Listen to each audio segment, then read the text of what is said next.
मिल जाता है। तुम यह क्यों करते हो? मैंने यह साहब से पूछा, जिसे मैं लेखिका रोज सुबह अपने पड़ोस में कचरे के ढेर में से सोना ढूंढते हुए देखती हूँ। साहिब अपना घर बहुत पहले से ही छोड़ चुका था। उसे अपने उस घर के बारे में कुछ भी याद नहीं है, जो कि ढाका के हरे भरे खेतों के बीच था। उसकी माँ उसे बताती है, कई तूफानों की वजह से उनके घर और खेत नष्ट हो गए थे। इसी वजह से उन्हें घर छोड़ना पड़ा था। सोने की खोज में बड़े शहर आ गए, जहां अब वे रहते हैं। वह साहिब और देखते हुए बुदबुदाता धीरे से बोलता है, मेरे पास कोई और काम करने के लिए नहीं है। स्कूल जाओ, मैंने लापरवाही आसानी से कहती हूँ। फिर तुरंत मुझे एहसास होता है कि मेरी सलाह कितनी खोखली निरर्थक प्रतीत होगी। मेरे पड़ोस में कोई विद्यालय नहीं है। जब वे विद्यालय बना देंगे, मैं चला जाऊंगा। यदि मैं विद्यालय प्रारंभ कर दूं तो तुम आओगे? मैंने कुछ मजाक में पूछा। हाँ, उसने मुस्कुराते हुए कहा। कुछ दिनों बाद मैं उससे लड़के को दौड़ते हुए अपने पास आते हुए देखती हूँ। क्या आपने स्कूल तैयार किया? स्कूल बनने में लंबा समय लगता है, मैंने कहा। मैं ऐसा वादा करने के लिए शर्मिंदा थी जिसका कोई अर्थ नहीं था, परंतु ऐसे वादे जैसे मैंने किए थे, इस निराशाजनक दुनिया में प्रत्येक कोने में किए जाते हैं। उसे साहिब जानने के महीने बाद मैंने उससे उसका नाम पूछा। उसने जोर से कहा, साहिब-ए-आलम। उसे पता नहीं था कि उसका क्या मतलब है। अगर वह इसका मतलब जानता, ब्रह्मांड का स्वामी, तो वह इस पर विश्वास नहीं कर पाता। अपने नाम के अर्थ से अनजान वह अपने दोस्तों के साथ गलियों में घूमता रहता है।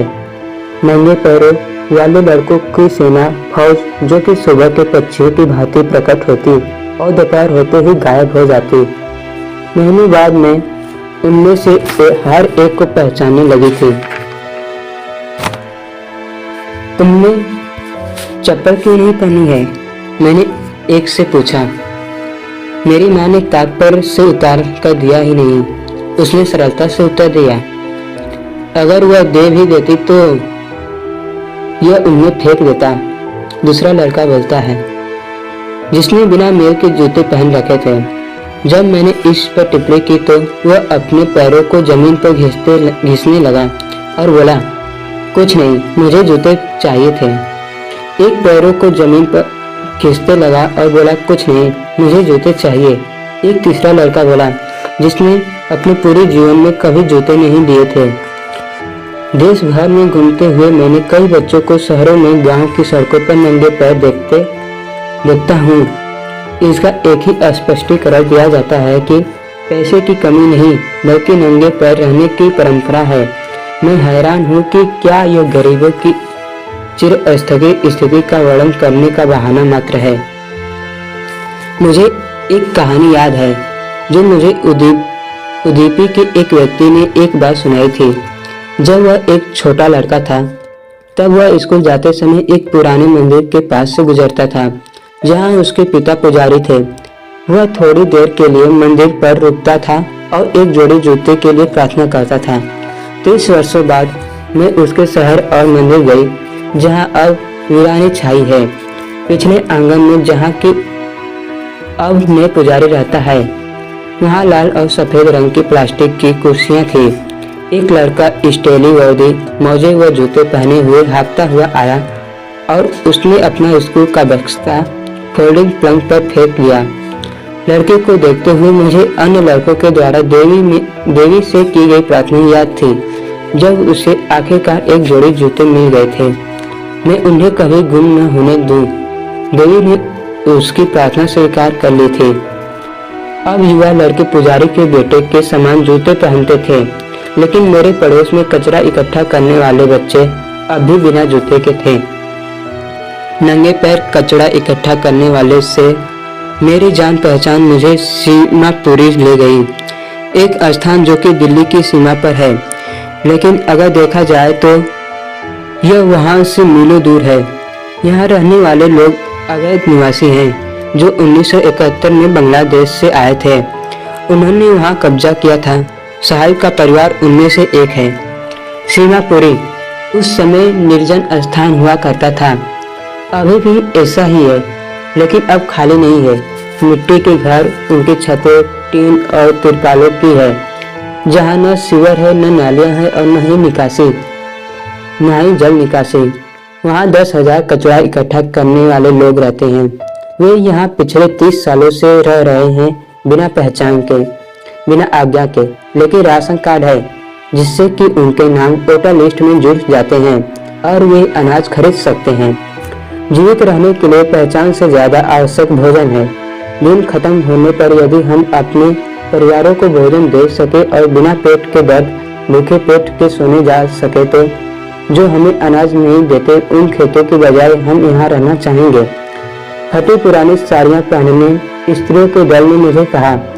जब मैंने उससे पूछा कि वे अपने हरे भरे खेतों व नदियों वाली सुंदर भूमि को छोड़कर यहाँ क्यों आई, जहाँ भी कहीं उन्होंने भोजन मिलता है, वे वहीं अपना टेंट गाड़कर डेरा लगा लेते हैं। वह उनका अस्थायी घर बन जाता है। बच्चे इन्हीं टेंट में बड़े होते हैं और फिर जीवन संघर्ष में भागीदार हो जाते हैं। और सीमापुरी में जीवित रहने का अर्थ कचरा इकट्ठा करना है। वर्षों से ऐसे करने के कारण यह कचरा इकट्ठा करना उनके लिए कुशल कला बन चुकी थी। कचरा उनके लिए सोना है, यह उनका रोज का भोजन है। उनके सर पर छत है, चाहे वह टपकती हुई छत ही क्यों न हो, परंतु एक बच्चे के लिए उससे भी कहीं ज्यादा है। साहिब कहता है, मुझे कभी कभी 1 रुपया मिल जाता है, कभी 10 रुपये का नोट भी, तब उसकी आंखों में एक चमक आ जाती है। जब आपको कचरे के ढेर में से एक चांदी का सिक्का मिल जाता है तो आप उसमें ढूंढना बंद नहीं करते, क्योंकि उसमें कुछ और मिलने की आशा होती है। ऐसा लगता है बच्चों के लिए कचरे का अर्थ उनके माता पिता की सोच से अलग है। बच्चों के लिए यह आश्चर्य से भरा है और बड़ों के लिए जीविका का साधन। सर्दियों की एक सुबह मैंने साहिब को पड़ोस के क्लब के बाहर लगे गेट पर खड़े हुए देखा। वह सफेद कपड़े पहने 2 युवकों को टेनिस खेलते देख रहा था। मुझे यह खेल अच्छा लगता है। बाड़े के पीछे खड़े होकर वह बुदबुदाया। वह बाड़ के पीछे खड़े हुए देखकर ही संतुष्ट है। मैं अंदर जाता हूँ जब वहाँ कोई नहीं होगा। वह कहता है, चौकीदार मुझे झूला इस्तेमाल करने देता है। साहिब ने भी टेनिस खेलते हुए पहने जाने वाले जूते पहन रखे हैं, जो उसकी बेरंग कमीज और निक्कर के साथ बड़े अजीब लग रहे हैं। यह मुझे किसी ने दिए थे। वह स्पष्टीकरण देने के ढंग से कहता है, यह जूते किसी अमीर लड़के के उतारे हुए फेंके हुए हैं।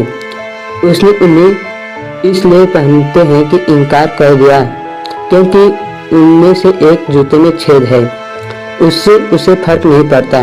नंगे पैर घूमने वाले लड़के के लिए वह छेद वाला जूता भी ऐसे ही है जैसे कि उसका कोई सपना पूरा हो गया हो। परंतु वह खेल जिसे वह इतना मग्न होकर देख रहा था, वास्तव में वह उसकी पहुंच से बाहर है। आज सुबह साहिब दूध की दुकान पर जा रहा था। उसके हाथ में स्टील का कनस्तर है। अब मैं सड़क के किनारे एक चाय की दुकान पर काम करता हूँ। वह थोड़ी देर इशारा करते हुए बताता है, मुझे 800 रुपये और तीनों वक्त का खाना मिलता है। क्या उसे यह काम पसंद है? मैंने लेखिका उससे पूछा। मैंने देखा कि उसके चेहरे से निश्चितता के भाव खत्म हो गए। स्टील का कनस्टर उसे प्लास्टिक के थैले से ज्यादा भारी लग रहा था, जिसे वह काफी आसानी से अपने कंधे पर उठा लेता था। थैला उसका था, काउंटर उस व्यक्ति का था जो चाय की दुकान का मालिक था। अब साहिब स्वयं की मर्जी का मालिक नहीं रहा।